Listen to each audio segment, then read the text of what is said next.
ಕಾಂಗ್ರೆಸ್ ಸೇರಿ ಸಣ್ಣ ಪುಟ್ಟ ಪಕ್ಷಗಳ ಜೊತೆಗೆ ಮೈತ್ರಿ.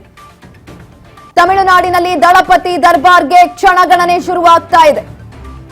ವಿಜಯ್ ನೇತೃತ್ವದ ಟಿವಿಕೆಯನ್ನ ಬೆಂಬಲಿಸಿದ್ದಾರೆ ಕಾಂಗ್ರೆಸ್. ಸರ್ಕಾರ ರಚನೆಗೆ 11 ಶಾಸಕರ ಸಂಖ್ಯಾಬಲದ ಕೊರತೆ ಇತ್ತು. ಕಾಂಗ್ರೆಸ್ನ 5 ಶಾಸಕರು ವಿಜಯ್ಗೆ ಬೆಂಬಲವನ್ನ ಕೊಟ್ಟಿರುವಂತದ್ದು. ಅದು ವಿಜಯ್ ಅವರ ಪ್ಲಾನ್ ಏನಲ್ಲಿ ಕಾಂಗ್ರೆಸ್ ಇಂದ 5 ಜನ ಬರ್ತಾರೆ ಅಂತ. ಇದೀಗ ಅದೇ ರೀತಿಯಾದಂತಹ ಪ್ಲಾನ್ ಎಕ್ಸಿಕ್ಯೂಟ್ ಆಗಿರುವಂತದ್ದು. 5 ಶಾಸಕರು ಇದೀಗ ಬಂದಿದ್ದಾರೆ, ಸೇರ್ಕೊಂಡಿರುವಂತದ್ದು. ಕಾಂಗ್ರೆಸ್ ಜೊತೆಗೆ ಸಣ್ಣ ಪುಟ್ಟ ಪಕ್ಷಗಳು ಕೂಡ ಅದರ ಜೊತೆಯಲ್ಲೂ ಕೂಡ ಮೈತ್ರಿಯನ್ನ ಮಾಡ್ಕೊಳ್ತಾ ಇದ್ದಾರೆ ದಳಪತಿ ವಿಜಯ್ ಅವರು. ಟೋಟಲ್ ಆಗಿ 11 ಶಾಸಕರ ಕೊರತೆ ಇದ್ದಿದ್ದಂಥದ್ದು. ಮೊದಲಿಗೆ 10 ಇತ್ತು, ಯಾಕಂತ ಅಂದ್ರೆ ಅವರು ಗೆದ್ದಂತಹ ಕ್ಷೇತ್ರಗಳು 108, ಮ್ಯಾಜಿಕ್ ನಂಬರ್ ಇದ್ದಿದ್ದಂಥದ್ದು 118. 10 ಶಾಸಕರ ಬೆಂಬಲ ಬೇಕಾಗಿತ್ತು. ಆದ್ರೆ ವಿಜಯ್ ಅವರು 2 ಕ್ಷೇತ್ರಗಳಲ್ಲಿ ನಿಂತಿದ್ರಿಂದ 2 ಕ್ಷೇತ್ರಗಳಲ್ಲಿ ವಿಜಯ್ ಅವರು ಜಯಭೇರಿಯನ್ನ ಬಾರಿಸಿದ್ರು. ಅದು ಕೂಡ ಉತ್ತಮವಾದಂತಹ ಲೀಡಿಂಗ್ ಅಲ್ಲಿ. ಅದರಲ್ಲಿ 1 ಕ್ಷೇತ್ರಕ್ಕೆ ರಾಜೀನಾಮೆಯನ್ನ ಕೊಟ್ಟಿದ್ರಿಂದ 11 ಶಾಸಕರ ಬೆಂಬಲ ಅನ್ನೋದು ಟಿವಿಕೆ ಪಕ್ಷಕ್ಕೆ ಬೇಕಾಗಿತ್ತು. ಹಾಗಾಗಿ ಇದೀಗ ಕಾಂಗ್ರೆಸ್ ಇಂದ 5 ಶಾಸಕರು ಬಂದಿದ್ದಾರೆ. ಅದರ ಜೊತೆಯಲ್ಲಿ ಸಣ್ಣ ಪುಟ್ಟ ಪಕ್ಷಗಳಿಂದ ಇನ್ನುಳಿದಂತಹ ಶಾಸಕರು ಬಂದಿರುವಂತದ್ದು. ಟೋಟಲ್ ಆಗಿ ಇದೀಗ ವಿಜಯ್ ಪ್ಲಾನ್ ಏನಲ್ಲಿ ಇದ್ದಂತೆ 121 ಕ್ಷೇತ್ರಗಳು ಟಿವಿಕೆ ಪಕ್ಷ ಗಳಿಸಿರುವಂತದ್ದು. ಸದ್ಯದ ಮಟ್ಟಿಗೆ ವಿಜಯ್ ಅವರು ಯಾವ ರೀತಿಯಾದಂತಹ ಪ್ಲಾನ್ ಅನ್ನ ಮಾಡ್ಕೊಂಡಿದ್ರು ಅದೇ ರೀತಿಯಲ್ಲಿ ಸಕ್ಸಸ್ ಆಗಿರುವಂತದ್ದು. ಇನ್ನೊಂದ್ ಕಡೆನಲ್ಲಿ ಎಲ್ಲಾ ಶಾಸಕರು ಕೂಡ ರೆಸಾರ್ಟ್ ಕಡೆ ಹೋಗಿದ್ರು. ಯಾಕಂತ ಅಂದ್ರೆ ಒಂದ್ ಕಡೆನಲ್ಲಿ ಟಿವಿಕೆ ಪಕ್ಷದಲ್ಲಿ ನೂತನವಾಗಿ ಗೆದ್ದಿರುವಂತಹ ಶಾಸಕರನ್ನ ಉಳಿಸಿಕೊಳ್ಳುವಂತಹ ಅನಿವಾರ್ಯತೆ ಕೂಡ ವಿಜಯ್ ದಳಪತಿಗಿತ್ತು. ಯಾಕಂತ ಅಂದ್ರೆ ಇನ್ನೂ ಕೂಡ ಸರ್ಕಾರ ರಚನೆ ಆಗಿರ್ಲಿಲ್ಲ. ಸರ್ಕಾರ ರಚನೆ ಆಗುವವರೆಗೂ ಕೂಡ ಒಂದ್ ಕಡೆನಲ್ಲಿ ಶಾಸಕರನ್ನ ಇವರ ಸುಪರ್ದಿನಲ್ಲೇ ಇಟ್ಕೊಬೇಕಿತ್ತು. ಹಾಗಾಗಿ ಎಲ್ಲರನ್ನ ಕೂಡ ರೆಸಾರ್ಟ್ಗೆ ಕೂಡ ಕಳಿಸಲಾಗಿತ್ತು. ಮತ್ತೊಂದ್ ಕಡೆನಲ್ಲಿ ಇಲ್ಲಿ ಕೆ.ಸಿ. ವೇಣುಗೋಪಾಲ್ ಜೊತೆ ಚರ್ಚೆಯನ್ನ ಕೂಡ ಮಾಡಲಾಗ್ತಾ ಇತ್ತು. ಚರ್ಚೆಯನ್ನ ಮಾಡಿ ಸಭೆಯನ್ನ ಕೂಡ ನಿಗದಿ ಮಾಡಲಾಗಿತ್ತು. ಯಾಕಂತ ಅಂದ್ರೆ 10+1 ಟೋಟಲ್ 11 ಶಾಸಕರ ಬೆಂಬಲ ಬೇಕಾಗಿದ್ದರಿಂದ ಅದ್ರ ಕಡೆ ಫೋಕಸ್ ಮಾಡಿದ್ರು. ಇದೀಗ ಪ್ಲಾನ್ ಎ ತಕ್ಕಂತೆ ಎಲ್ಲವೂ ಕೂಡ ಆಗಿರುವಂತದ್ದು. ಕಾಂಗ್ರೆಸ್ ಶಾಸಕರು ಒಟ್ಟಿಗೆ ಕಾಣಿಸಿಕೊಂಡಿದ್ದಾರೆ. ವಿಜಯ್ ದಳಪತಿ ಅವರಿಗೆ ಶಾಲನ್ನ ಕೂಡ ಹೊತ್ತಿಸಿದ್ದಾರೆ. ಮೈತ್ರಿಯನ್ನ ಘೋಷ ಮಾಡಿದ್ದಾರೆ. ಕಾಂಗ್ರೆಸ್ ಒಟ್ಟಿಗೆ ಇನ್ನು ಸಣ್ಣ ಪುಟ್ಟ ಪಕ್ಷಗಳು ಕೂಡ ಈ ಒಂದು ಸಂದರ್ಭದಲ್ಲಿ ಕೈ ಜೋಡಿಸಿರುವಂತದ್ದು. ಟೋಟಲ್ ಆಗಿ ಎಲ್ಲರ ಜೊತೆನೂ ಕೂಡ ಮೈತ್ರಿಯನ್ನ ಮಾಡಿಕೊಂಡಿದೆ ಟಿವಿಕೆ. ಪಕ್ಷದ ಕಚೇರಿಯಲ್ಲಿ ಇವರೆಲ್ಲರೂ ಕೂಡ ಕಾಣಿಸ್ಕೊಂಡಿರುವಂತದ್ದು. ತುಂಬಾ ಜೋಶ್ನಲ್ಲಿದ್ದಾರೆ, ಖುಷಿಯಲ್ಲಿದ್ದಾರೆ. ಯಾಕಂತ ಅಂದ್ರೆ ಸರ್ಕಾರ ರಚನೆ ಮಾಡೋದಕ್ಕೆ ಈ ರೀತಿಯಾದಂತಹ ಪ್ಲಾನ್ ಅನ್ನ ಮಾಡ್ಕೊಂಡಿರುವಂತದ್ದು.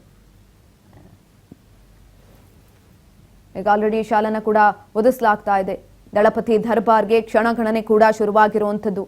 ಈ ಒಂದು ಸಂದರ್ಭದಲ್ಲಿ ಚಾಲೆಂಜಸ್ ಕೂಡ ಅಷ್ಟೇ ಇದರಲ್ಲಿ ಇರುವಂತದ್ದು. ಯಾಕಂತ ಅಂದ್ರೆ 5 ಶಾಸಕರು ಕಾಂಗ್ರೆಸ್ ಕಡೆಯಿಂದ ಬಂದಿರೋದ್ರಿಂದ ಯಾವ ಆದ್ಯತೆಗಳನ್ನ ಅವ್ರಿಗೆ ಕೊಡ್ತಾರೆ. ನಾಳೆ ದಳಪತಿ ವಿಜಯ್ ಪದಗ್ರಹಣ. ವಿಜಯ್ ಪದಗ್ರಹಣಕ್ಕೆ ಸಜ್ಜಾಗಿದೆ ನೆಹರು ಸ್ಟೇಡಿಯಂ. ಅದ್ದೂರಿ ಕಾರ್ಯಕ್ರಮಕ್ಕೆ ಸಜ್ಜಾಗುತ್ತಿದೆ ಬೃಹತ್ ವೇದಿಕೆ.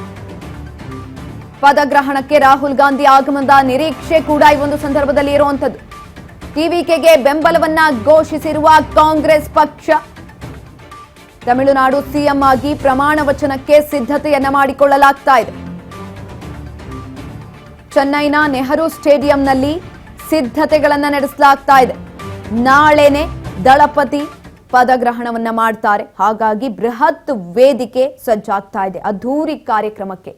ಇನ್ನು ಪದಗ್ರಹಣಕ್ಕೆ ರಾಹುಲ್ ಗಾಂಧಿ ಅವರು ಕೂಡ ಆಗಮಿಸುವಂತಹ ನಿರೀಕ್ಷೆಗಳು ಕೂಡ ಈ ಒಂದು ಸಂದರ್ಭದಲ್ಲಿ ಇರುವಂತದ್ದು. ಟಿವಿಕೆಗೆ ಬೆಂಬಲವನ್ನ ಘೋಷಿಸಿದೆ ಕಾಂಗ್ರೆಸ್ ಪಕ್ಷ. ತಮಿಳುನಾಡು ಸಿಎಂ ಆಗಿ ನಾಳೆ ಪ್ರಮಾಣ ವಚನವನ್ನ ದಳಪತಿ ವಿಜಯ್ ಅವರು ಸ್ವೀಕಾರ ಮಾಡುವಂಥದ್ದು.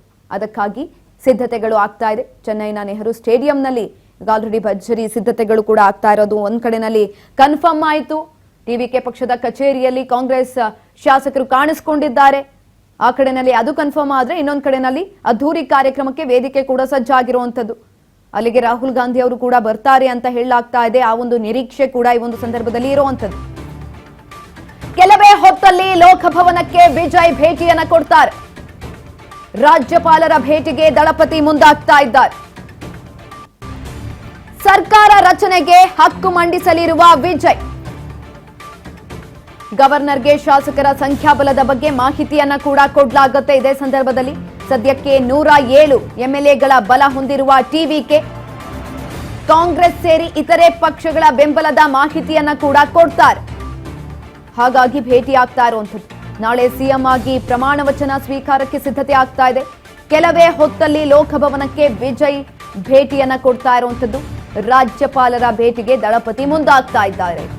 ಸದ್ಯಕ್ಕೆ ಆಗ್ತಾ ಇರುವಂತಹ ಆಗು ಹೋಗುಗಳೇನು, ಜೊತೆಯಲ್ಲಿ ಈಗ ಆಲ್ರೆಡಿ 107 ಸಂಖ್ಯಾಬಲವನ್ನ ಟಿವಿಕೆ ಪಕ್ಷ ಹೊಂದಿದೆ. ಈ ಸಂದರ್ಭದಲ್ಲಿ ಇನ್ನು ಇದ್ದಂತ 11 ಸಂಖ್ಯಾಬಲವನ್ನ ಹೇಗೆ ಯಾವ ಪಕ್ಷಗಳಿಂದ ತೆಗೆದುಕೊಂಡ್ರು ಸಂಪೂರ್ಣವಾದಂತಹ ಮಾಹಿತಿಯನ್ನ ರಾಜ್ಯಪಾಲರಿಗೆ ಈ ಒಂದು ಸಂದರ್ಭದಲ್ಲಿ ವಿಜಯ್ ಅವರು ಕೊಡುವಂಥದ್ದು. ಹಾಗಾಗಿ ಭೇಟಿಗೆ ಸಮಯವನ್ನ ಕೂಡ ಕೇಳಿದ್ದಾರೆ. ಕೆಲವೇ ಕ್ಷಣಗಳಲ್ಲಿ ಭೇಟಿ ಕೂಡ ಆಗುವಂಥದ್ದು. ತದನಂತರ ನಾಳೆ ಪದಗ್ರಹಣ ಕೂಡ ಇದೆ. ಆ ಒಂದು ವಿಚಾರಕ್ಕೆ ಸಂಬಂಧಪಟ್ಟಂತೆ ಕೂಡ ಇನ್ಫಾರ್ಮೇಶನ್ ಅನ್ನ ಮಾಹಿತಿಯನ್ನ ಕೊಡ್ಲಾಗತ್ತೆ ಗವರ್ನರ್ ಅವ್ರಿಗೆ. ಇದೆಲ್ಲವೂ ಕೂಡ ಸದ್ಯಕ್ಕೆ ಆಗ್ತಾ ಇರುವಂತಹ ಅಪ್ಡೇಟ್. ದೊಡ್ಡ ಬದಲಾವಣೆ ಕೂಡ ಆಗಿರುವಂಥದ್ದು. ಶುರುವಿನಲ್ಲಿ ಯಾರ ಜೊತೆನೂ ಕೂಡ ಮೈತ್ರಿ ಮಾಡ್ಕೊಳ್ಳೋದಿಲ್ಲ ಅಂತ ಹೇಳಿದ್ರು ವಿಜಯ್ ಅವರು. ಯಾಕಂತ ಅಂದ್ರೆ ರ್ಯಾಲಿ ಹೋದಂತ ಸಂದರ್ಭದಲ್ಲೂ ಕೂಡ ಸಿಂಗಲ್ ಆಗಿ ಹೋಗಿದ್ದಂಥದ್ದು.